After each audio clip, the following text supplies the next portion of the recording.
किसान भाइयों, आज हम बात करेंगे आलू में लगने वाले चेचक रोग के बारे में। इससे पहले आप मेरे चैनल पर नए हैं तो मेरे चैनल को सब्सक्राइब कीजिए और नोटिफिकेशन बेल को दबाइए इसी प्रकार की वीडियो सबसे पहले पाने के लिए। किसान भाइयों, यह रोग आलू के कंदों पर लगता है, जिससे कंदों पर भूरे रंग के धब्बे पड़ जाते हैं जो देखने में बहुत ही भद्दा सा दिखता है। यह रोग स्ट्रेप्टोमाइसिस बैक्टीरिया के कारण पनपता है। यह एक फफूंदीजनक रोग है किसान भाइयों। इससे बचाव के लिए हमें खेत की जुताई के समय खेत की गहरी जुताई करानी चाहिए, जिससे धूप नीचे तक लगे और ये बैक्टीरिया धूप लगने से कम हो जाए, मर जाए। और जुताई बार बार कराएं, 2-3 बार कराएं, जिससे धूप अच्छी तरह लगे और इसकी बैक्टीरिया जो हैं वो मर जाए।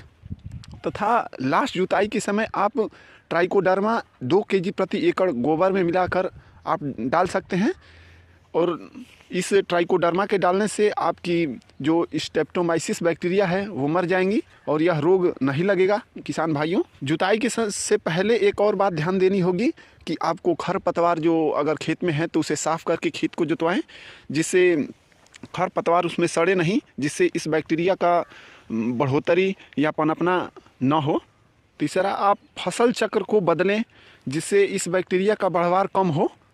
चौथा, आप बीज की बुआई करने से पहले उसे बीज उपचार करके बोएं। इसके लिए आप ट्राइकोडर्मा को 1 ग्राम प्रति लीटर पानी में लेकर आप उसमें आलू की कंदों को काट कर भिगो सकते हैं और भिगोकर आप थोड़ा 2 घंटे छाया में सुखा लें। उसके बाद उसकी रुपाई करें, जिससे उसमें अगर उसमें फंगस की बैक्टीरिया हो तो वो मर जाए। और बीज की रुपाई के समय आप ध्यान दें कि पोटास 40 से 45 किलो डालें तथा 4 से 5 किलो कॉपर सल्फेट डालें, क्योंकि ये न्यूट्रिशन डिफिशियंसी के कारण भी यह रोग लगता है। दोस्तों, अगर सल्फ़र और पोटास की कमी होगी तो पौधे कमज़ोर होंगे, जिससे इस रोग से लड़ने की क्षमता कम हो जाएगी आपके पौधों में। आप सल्फ़र और कॉपर सल्फेट दोनों को डालें। तो इन चीज़ों का ध्यान देने से आपकी इस रोग से कुछ बचाव होगा भाइयों।